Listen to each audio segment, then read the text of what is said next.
Bonjour à tous, on est avec monsieur Florent Barret. Bonjour à toi. Bonjour Antoine.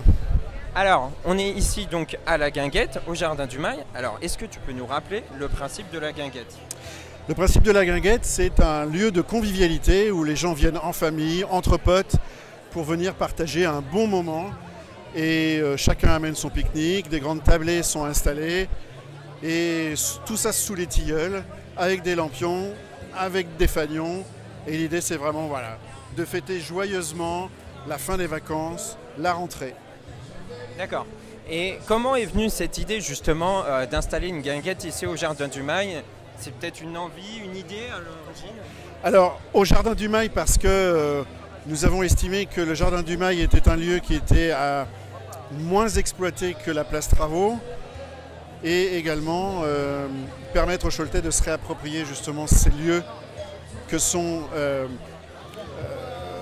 le Jardin du Mail, le Parc de Moine, Ribou, etc.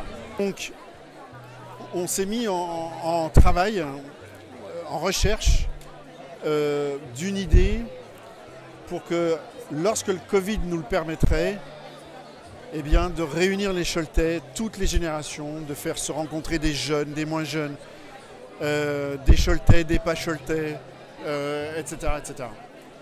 Et donc l'idée de la guinguette nous est venue pour justement échanger avec les gens.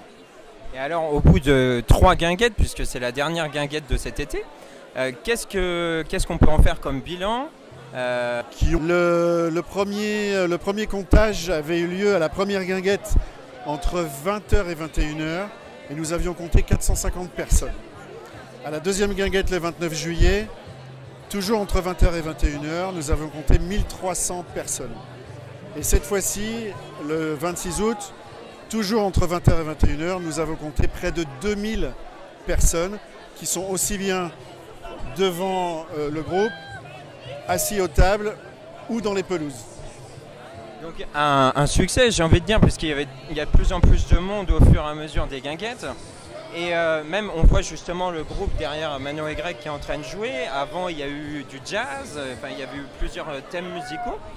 Et justement, est-ce que c'est une envie de poursuivre là-dedans, toujours avoir de la musique pour l'année prochaine par exemple, et en plus rajouter des choses supplémentaires?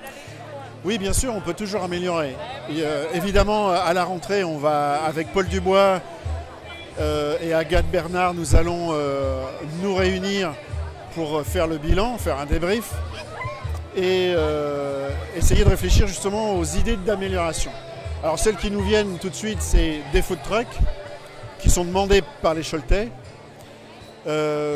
D'autres idées, alors food truck salé, sucré, un food truck de café également, ça a été demandé. Voilà, après notre idée de toujours faire venir des groupes de musique éclectiques et aussi mettre en avant les talents locaux comme Mano et Greg. Donc l'idée c'est vraiment ça, c'est d'être varié. Donc un esprit convivial, un esprit de fête, de musique, tout ça réuni Jardin du Mail et une initiative qui va se poursuivre dans le temps, on espère. En tout cas, est-ce que tu as quelque chose à rajouter par rapport à cette guinguette? Oui, qui va se poursuivre dans le temps. Non seulement lorsque j'ai soumis cette idée à Monsieur le maire en septembre 2020 de faire un événement pour rassembler toutes les générations des Choletais, il a tout de suite approuvé l'idée, il a tout de suite dit oui, on y va. Et lorsque j'ai échangé avec lui dernièrement sur ce que les Choletais disent de cet événement, il est partant pour renouveler. Donc je pense qu'on est parti dans un mouvement de renouvellement. Peut-être même on peut imaginer que quelque chose se passe ici à Noël autour d'une soupe à l'oignon, de chalets de soupe à l'oignon, de chalets de vin chaud, on peut tout imaginer, de pain d'épices, de tout ce qu'on veut. D'accord, en tout cas merci à toi pour toutes ces informations et ces Antoine. réponses. Et puis nous on se retrouve très bientôt pour une nouvelle vidéo. Merci. Au revoir.